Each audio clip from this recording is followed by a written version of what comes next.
첫 사회생활도 비대면으로 시작한 젊은 세대 사이에서 흔히 나타난다고 하는데요. 아나운서 김현욱입니다. 인사드립니다. 김현욱입니다.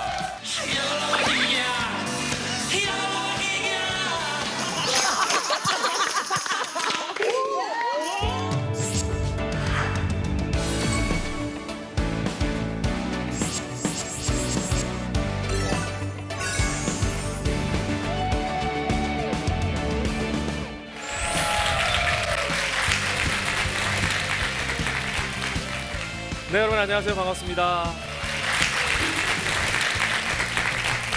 자, 오늘 제가 이제 준비한 내용은 개인화 시대의 스피치 방법과 자신감 키우기라는 제목의 강연인데 제가 어떤 사람인지 모르는 친구들도 있을 것 같아요. 그죠?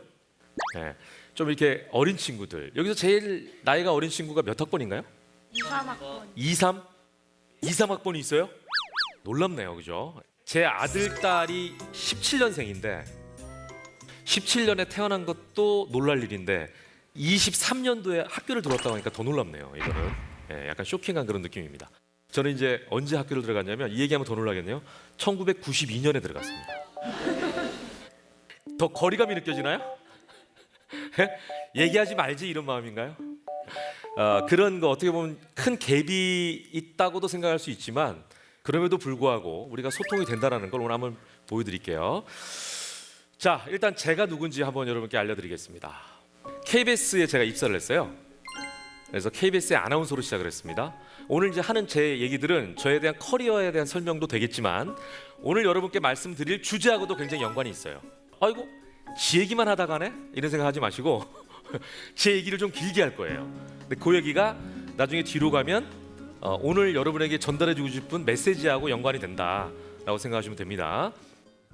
아마 지금도 생생정보라는 프로는 있을 거예요. 아시죠? 저녁 한 7시에 하나요? 근데 그때는 정확한 이름이 생생정보통이었습니다. 생방송 생생정보통 오늘 목요일 순서 힘차게 출발하도록 하겠습니다. 아주 방정맞게 MC가 저하고 전현무 아나운서하고 이지혜 아나운서 3명이 MC였어요. 생방송으로 매일 월요일부터 금요일까지. 그래서 셋이서 다 장난기가 있어가지고 이지혜 아나운서는 좀 진중한데 전현무 아나운서도 다 알죠? 워낙 장난기가 심해요. 그 친구도 저보다 이제 6년 정도 후배지만 놀랍죠? 저보다 선배 같죠? 고마워요. 근데 서 있으면 서로 장난을 치고 싶어가지고 그래서 마지막에 항상 생생정보 탕! 뭐 어떤 생생정보 탕탕 뭐 막 이러고 그랬어요. 그 다음에 뭐 아침마당, 뭐 도전 골든벨, 뭐 여러 가지 프로그램 했는데 제가 이 프로그램 한 얘기를 왜 하냐면요. 제가 뭐 전현무는 완전 이제 오락 MC로 가버렸잖아요. 그죠? 그 친구는 한 번도 뭐 교양이라는 프로를 한 적이 없는 것 같아요. 그 친구는 거의 오락 쪽으로 다 처음부터 갔으니까.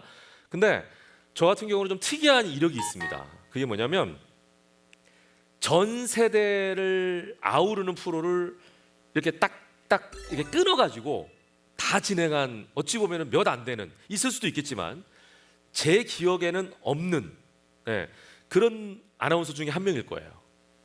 무슨 얘기냐면 제가 했던 프로 중에 영유아를 상대로 한 프로가 있어요. 미취학 아동 TV 유치원 하나 둘 셋이라는 프로가 있었어요.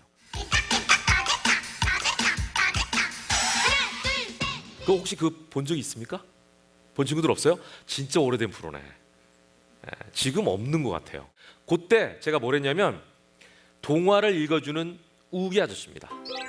그래서 이제 크로마키라는 게 있어요. 방송국에 가면 이렇게 파란색 천 또는 녹색 천 앞에 서면 내가 이제 녹화한 다음에 그 뒤쪽으로 그 뭐 컴퓨터 그래픽이라고 그러죠. 입혀가지고 뭔가 있는 것처럼 만드는 그런 기술이 있는데 아주 알록달록한 옷을 입어야 돼요. 왜냐면 아이들이 그래야 반응을 하니까. 딱 입고 여러분 안녕? 우기 아저씨예요. 이렇게 하는 거예요. 완전 과장된 표현. 여러분들 그 동화 구연 해봤죠? 동화 구연 할 때 좀 과장되게 하잖아요. 왜 그런지 알아요? 그렇게 해야 아이들이 집중하거든요. 아이들이. 그리고 그렇게 해도 아이들이 5초 이상 가만히 안 있습니다.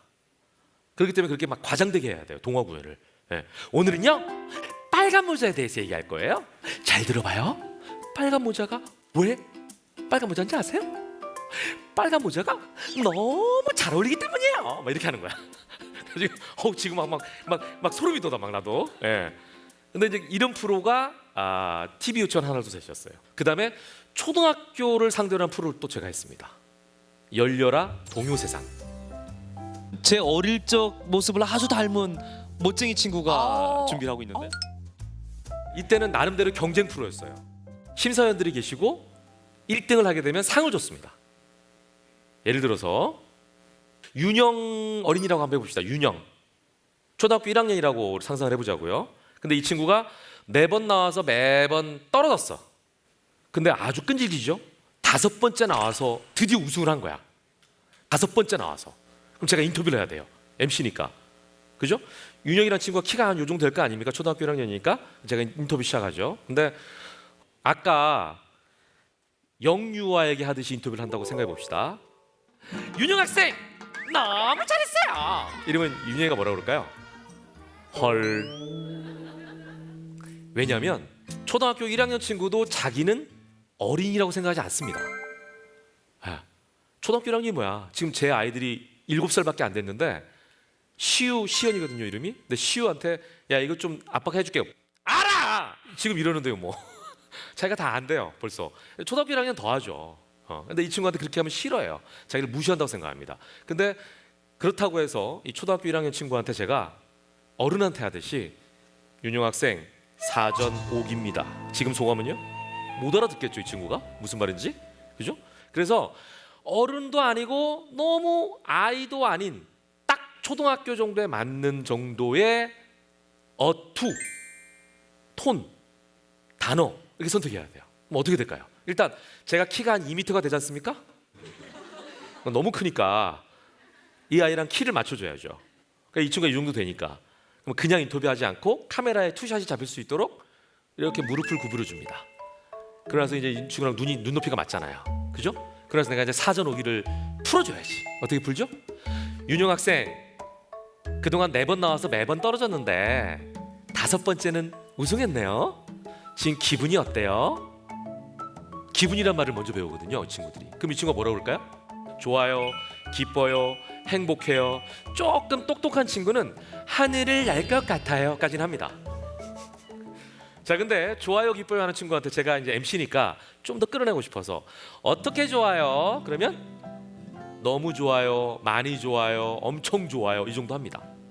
그럼 제가 또 엄청 얼마나 좋은데요? 이러면은 또 뭐라고 할까 얘가? 가만히 있다가 웁니다. 왜냐면 초등학교 1학년 친구에게 자기가 견딜 수 없을 정도의 질문이 들어오면 긴장한 나머지 울게 되죠. 이게 이제 의외성이라고 그래요 방송에서는. 그래서 이 친구가 의외성을 갖고 있기 때문에 잘 컨트롤하면 너무 재미있는 이런 장면이 나오겠지만 그렇지 않으면 NG가 나는 거죠. 저는 이제 중학생 프로도 했어요. 쏙쏙 어린이 경제나라. 중학생들에게 경제관념을 알려줘요. 그래서 제가 뭐든지 다 아는 알지 박사예요. 아까 얘기했던 크로마키 앞에 서가지고 하얀색 가운 같은 거 입고 과학자처럼 여러분 안녕 알지 박사예요 뭐 이러면서 했던 약간 그 성대모사 비슷하게. 그다음 고등학생 프로는 저기 써 있는 도전 골든벨이라는 프로그램. 그다음에 스카우트라는 프로그램을 제가 했고요. 대학생을 상대로 한 프로도 있었어요. 대학생 상대로 한 프로. 서바이벌 정글 특급이라고 각 대학교에서 여기 있는 친구들처럼 각 대학교에서 10명이 단체로 오면 한 6개 대학인가 8개 대학이 그 게임을 해가지고 마지막에 남는 친구가 우승을 하는 엄청 힘든 프로가 하나 있었어요. 그 다음에 나머지는 다 어른들을 위한 프로였습니다. 그래서 제가 이렇게 다양하게 제가 했던 프로를 왜 소개를 하냐면 저만큼 다양한 계층을 만나본 사람이 많지가 않아요. 그래서 저는 그게 큰 축복이라고 생각합니다. 저기까지는 이제 제가 어떤 일을 했고 뭘 해왔고 그 다음에 어떤 활동했는지를 좀 보여드렸어요. 이게 아까도 얘기했지만 지금부터 할 얘기에 다 녹아 들어갈 얘기들이에요. 자, 이제 오늘 주제가 뭐죠? 개인화 시대에 소통하는 법, 그죠? 스피치 그리고 자신감 키우기잖아요. 예. 왜 개인화가 됐을까? 그러니까 개인화가 되면서 나는 현상들이에요. AI라는 게 이제 등장을 했어요. 그래서 다른 사람의 도움이 필요 없어요. 유튜브도 내가 즐겨보던 것만 딱 보고 있으면 제가 알아서 찾아주더라고요. 제가 알아서 나의 성향에 맞는 걸 찾아서 막 이렇게 보게끔 계속 유도를 해요. 그쪽으로 성향을 파악을 했으니까. 그리고 최근에는 제가 챗GPT에 대한 얘기도 좀 들었는데 그 친구는 이제 대화까지 해줘. 우리가 뭘 물어보면 답을 해줍니다. 물론 이제 지가 무료 서비스는 막 끊겨 막 끊기고 내가 뭘 질문했더니 지가 잘 못 알아듣는지 말 잘 이러다가 지가 좀 창피한지 막 뭐라고 막 지 맘대로 막 써놔. 막 갖다가 막 아무거나 막 갖다가. 그리고 요즘에 챗GPT는 거짓말도 합니다. 왜냐하면 그 데이터 자체가 진실인지 아닌지 파악을 안 한 상태이기 때문에 그래요. 그러니까 그걸 가지고 그 데이터를 가지고 하기 때문에 우리 인간이 거짓말로 얘한테 자료를 주면 이 친구는 그걸 조합해서 답을 주기 때문에 그게 거짓말인지 본인도 몰라요. 그런 식의 시대. 그러니까 내가 굳이 누가 없어도 그냥 혼자 살아갈 수 있는 시대가 돼버렸죠. 근데 개인화 시대라는 게 뭐냐 봤더니 여기도 이제 확연하게 좀 두드러지는데 소위 MZ세대라는 세대와 기성세대예요. 기성세대. 예. 여기 서 있는 나는 아마 X세대 정도 될까 싶어요. 86세대는 아니니까 우리가 X세대, 그 다음에 Y세대, G세대, 뭐 밀레니엄, 뭐 MZ 이렇게 가잖아요, 그죠? 네, 그래서 이 MZ세대들의 특징이라는 게 있는데 예를 들면 저 같은 경우는 직장 생활을 제가 했잖아요. 아나운서 생활을 했잖아요. 그럼 직장 생활을 할 때 선배가 뭘 하자고 하면 사실은 내가 딱히 하고 싶지 않아도 해야 되는 경우들이 있어요. 막 입사하자마자 선배들이 막 다 앞다퉈서 한 번씩 막 저녁을 먹자고 가십니다. 근데 힘들어요. 막 전날도 먹었기 때문에 다음날 가면은 선배가 야 오늘 시간 돼? 이러면 힘들어. 근데 어떻게 해야 되죠? 선배님 당연하죠. 그리고 갔던 세대예요 저희는. 그리고 나서 쭉 오면서 제가 또 하나 자랑할 게 뭐냐면 후배 아나운서들이 들어왔을 때마다 뭘 이렇게 사줬던 선배 중에 한 명이에요 제가. 쭉 매 기수마다 사줬는데 어느 순간인가 80년대 후반생들이 아나운서로 들어왔어요.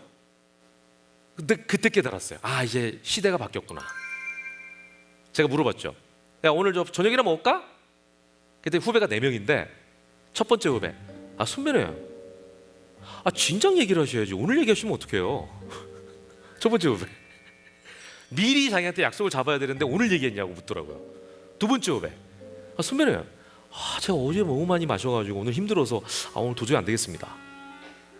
세 번째 후배 선배님 오늘 제가 개인적인 자기 발전을 위해서 오늘 어딜 좀 가야 됩니다. 속으로 생각했죠. 내 돈 써서 내가 밥을 사면서 야 후배들의 눈치를 봐야 되나? 그 세대가 바뀐 거예요. 그때부터. 그래서 이거를 이해 못하면 꼰대구나 라는 걸 이제 이해하게 된 거죠. 자, 혹시 모르는 말 있습니까? 머선 129는 알 거고 그죠? 발음상 무슨 일이고 무슨 일이고 머선 129니까 알잘 딱갈센 알잘 딱갈센. 제가 도종 골든벨 했잖아요. 그때 고등학생들이 쓰는 단어는 또 다른 단어였어요. 예를 들면 지금 얘기하면 이 친구들이 모를 수도 있는데 예를 들면 좌절금지 OTL. 그러니까 걔네도 세대 차이가 나는 거야 지금 MZ랑. 그때는 OTL하고 이렇게 끄면 좌절금지였어요. 근데 처음에 그걸 몰랐다니까요. 그런 식으로 그 친구들도 이해 못하는 단어들이 지금 쓰이고 있죠. 알잘 딱갈센. 이건 뭐게요? 알고서 잘 딱 깔끔하게 센스 있게. 어쩔 TV도 많이 쓰는 말이죠. 어쩔 TV, 어쩔 라디오, 뒤에다가 각 기구들을 많이 갖다 붙이는. 그럼 저거의 대꾸가 뭐죠? 저쩔 TV죠. 그건 몰랐어? 네. 아무튼 이런 말들 어렵습니다. 네. 제가 이제 오늘 여러 가지 얘기들을 쭉 했는데 거기에 대한 것들을 왜 얘기했는지를 이제 말씀드릴게요. 자, 대화가 없다면 스피치 방법 또한 불필요합니다. 이 정답이죠. 그러니까 만약에 여기 계신 분들이 특히 이제 학생들이 특히 MZ 세대가 이 자리에 와서 앉아 있을 때 내가 대화하는 방법을 좀 배워야겠다라고 하는 학생이라면 대화를 해야 된다는 거예요. 그래서 저는 이제 이런 단어를 한번 생각해봤어요. 뭐냐? 의도적 대화. 억지로라도 그런 환경을 만들자라는 얘기예요. 쉽게 얘기하면 예를 들면 나 혼자 뭐든지 해도 되지만 친구랑 뭘 하기를 좀 찾아가 보고 이런 거 있잖아요. 친구랑 같이 뭘 하려고 노력하고. 뭔지 알겠죠? 그런 식으로 내가 뭔가를 혼자 하는 것보다 같이 해야겠다는 생각을 의도적으로 가져야 돼요. 이게 뭐랑 똑같냐면 스피치에 대해서 제가 이제 많이 가르치잖아요. 그러면 아나운서가 되고 싶어하는 친구들이 뭐라고 얘기하냐면 선배님 이거 제가 학원만 다니면 몇 번 들으면은 얼마 만에 제가 이 말하는 법이 고쳐지나요? 이렇게 물어보는 친구들이 많아요. 얼마 만에 고쳐질까요? 고급스럽게 얘기할까요? It depends on you라고 합니다. 여러분 하기에 달려있다 그러는데 왜 그러냐면 본인이 얼마나 거기에 노출되고 얼마나 많이 하느냐에 따라서 당연하지만 연습이 될 거 아니에요. 그죠? 다만 중요한 건 뭐냐? 이거랑 똑같은 거예요. 다리를 혹시 떠는 친구 있죠? 예전에는 복달아난다 그랬는데 요즘 MZ세대는 뭐라고 합니까? 혈액순환 중 아이디어가 남다르죠. 어르신들 입장에서는 복달아나는 일이라고 하니까 다리 떠는 친구한테 주의를 주죠. 다리 떨지 말라고 딱 쳐줍니다. 그럼 이 친구가 처음에 떨다가 자기도 모르게 내가 다리를 떨었구나라는 걸 그때 인지하죠. 그죠? 그런데도 또 떨어요. 자기도 모르게. 하지만 몇 번 지적을 해주면 그 다음부터 이 친구가 의도적으로 생각을 합니다. 내가 다리를 떠는구나. 저는 의도적 대화가 같은 의미라고 봐요. 그러니까 여러분들이 대화를 해야지라고 좀 찾아다녀야 돼요.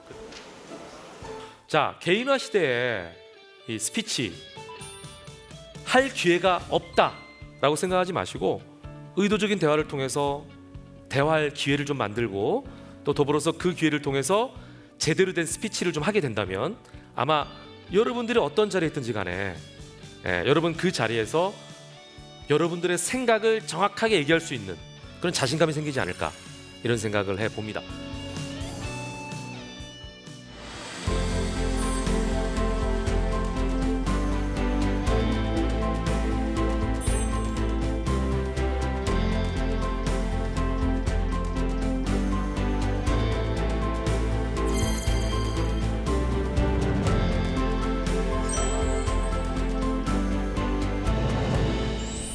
여러분 질문이 있다면 질문을 받고 거기에 대한 답을 좀 하는 시간을 갖도록 하겠습니다.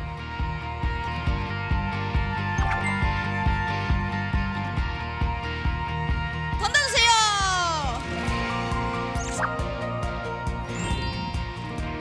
이야 여기 안착이 됐네 비행기가. 잘 던졌어요. 일본어학과의 문연아 학생 어디 있습니까? 여기 앞에. 자, 그동안 다양한 프로그램의 MC로 활약하시면서 사건 사고도 많았을 것 같은데 사건 사고 많았길 바라는 거예요? 진행하면서 가장 기억에 남는 순간이 있다면 언제신가요? 제가 그 결혼식은 뭐 아나운서들이 결혼식은 워낙 많이 사회를 보니까 뭐 몇 번 안 했어요. 근데 저는 한 700번밖에 안 했어요. 결혼식 한 700번. MC 진행만 한 3,000번 정도. 그리고 이제 방송은 뭐 지금까지 쭉 하고 있으니까 방송 수도 많고 그래서 프로그램 MC뿐만 아니라 사람을 많이 만나는 일을 하잖아요. 그러니까 제가 제일 좋아하는 프로가 토크 프로예요. 되게 말이 잘 안 되는 사람을 말을 끄집어내는 거. 근데 이걸 살짝 재미있게 만들어주거나 이렇게 하는 거 되게 좋아하는데 가장 기억에 남는 순간은 이런 경우죠. 예를 들면 나랑 같이 방송을 했는데 그 친구가 나한테 말도 배우고 어찌 보면 방송 스타일도 배우고 했다가 그 친구가 대성했어요. 나는 부모가 아닌데 선생님이나 부모의 마음을 알겠는 거죠. 그 대표적인 친구가 누구냐? 알면 여러분 깜짝 놀랄걸요? 박은빈 양. 초등학교 2, 3학년 때 저랑 같이 열려라 동요세상 MC였어요. 어린이 MC. 그때 얼굴이 그대로 있어. 그래서 우영우가 뜰 때 나도 자랑하고 싶어가지고 옛날 사진이 있길래 그 찾아서 딱 올렸지 SNS에. 그랬더니 딴 날 들어오는 사람보다 많이 들어오더라고 역시. 나를 통해서 누군가가 이렇게 성장했구나 라는 걸 느낄 때. 도전골드맨 했던 친구들 내가 MC 갔다가 우연히 MC로 만난 여자 MC도 있어요. MC가 돼 있는 거야. 얼마나 보람 있습니까? 그래서 제가 한 번 만난 인연인데 이렇게 보람스러운데 학부모 입장에서 아이를 키운 것 같은 느낌이잖아요. 그죠? 근데 선생님이나 이런 분들은 얼마나 보람이 있겠냐고. 내 제자가 성장했을 때. 그 다음에 뭐 하나만 더 보죠. 뭐 자, 외식 경영의 최아원 학생. 요즘 마이크 한번 줘보세요. 마이크. 뭐 궁금한 게 있나요? 이게 뭐지? 이걸 썼는데 이거 직접 우리는 아원 학생의 입을 통해서 한번 질문을 받아보겠습니다. 요즘은 막상 전화해야 될 일이 생기면 너무 긴장이 돼서요. 전화 받을 때 긴장하지 않고 말할 수 있는 방법이 있을까요? 네, 내가 봤을 때 아원 학생은 알고 있을 것 같은데 뭘까요? 우리 다 알고 있을 것 같아요. 전화가 왜 긴장이 되죠? 안 받아봤기 때문이에요. 전화를. 그죠? 많이 안 받아봐서 그렇습니다. 아까랑 어떻게 보면 같은 대답인데 전화를 많이 받으면 긴장될 일이 없죠. 그죠? 무대에 한 번 서면 엄청 떨리죠. 근데 무대에 2번 서도 떨려요. 3번 서도 떨립니다. 근데 안 떨릴 때까지 서면 안 떨려요. 이게 뭔 얘기냐면 너무 좀 어떻게 보면 말장난 같다고 들리실 분도 계시겠지만 전화라는 자체가 내가 익숙하지 않기 때문이죠. 그리고 전화할 일이 없잖아요. 우리가 요즘에 전화할 일이 없죠. 전화라는 거를 받을 때 두렵다면 내가 일단은 편한 사람에게 전화를 좀 많이 해보는 게 중요할 것 같아요. 내가 일단 처음 편한 사람, 옆에 있는 친구 편한 친구 같은데, 그죠? 저런 친구에게 전화해서 항상 메시지만 하지 말고 목소리를 듣고 이런 거. 그다음에 또 하나는 이제 요거는 이제 기본적인 거고, 또 하나는 전화할 때는요 사실은 내가 말을 많이 할 필요가 없습니다. 저는 사실은 전화 통화를 길게 안 하는 편에 속해요. 딱 할 말만 하고 끊는 스타일이거든요. 할 말만. 근데 상대방 이런 경우 있죠. 한 1시간 2시간을 썰을 풀다가 마지막에 끝난 다음에 뭐라 그러는 줄 알아요? 나머지는 이따 만나서 얘기해. 또 할 말이 있는 거야. 이게 뭐죠? 봐야지만 대화에 대한 갈증이 사실 해소가 되는 거예요. 얼굴을 봐야지만. 대화에 대한 갈증이에요. 사람에 대한 그리움, 대화에 대한 갈증. 그래서 다시 좀 정리를 해보면 내가 편한 사람에게 대화를 먼저 하기 위해서 전화를 좀 많이 해봐라. 그리고 상대방이 전화 왔을 때는 내가 말을 많이 해야지라는 어떤 강박관념보다는 상대방의 얘기를 많이 들어라. 나는 거기에 대해서 단답형으로 대답해도 상관없습니다. 왜? 상대방이 필요해서 나한테 전화를 한 거거든요. 그렇잖아요. 전화가 왔으니까 이런 경우. 자, 이번 강연은 여기까지입니다. 다음 시간에 또 만나 뵐 것을 약속드리면서 일단 여기서 인사드립니다. 고맙습니다.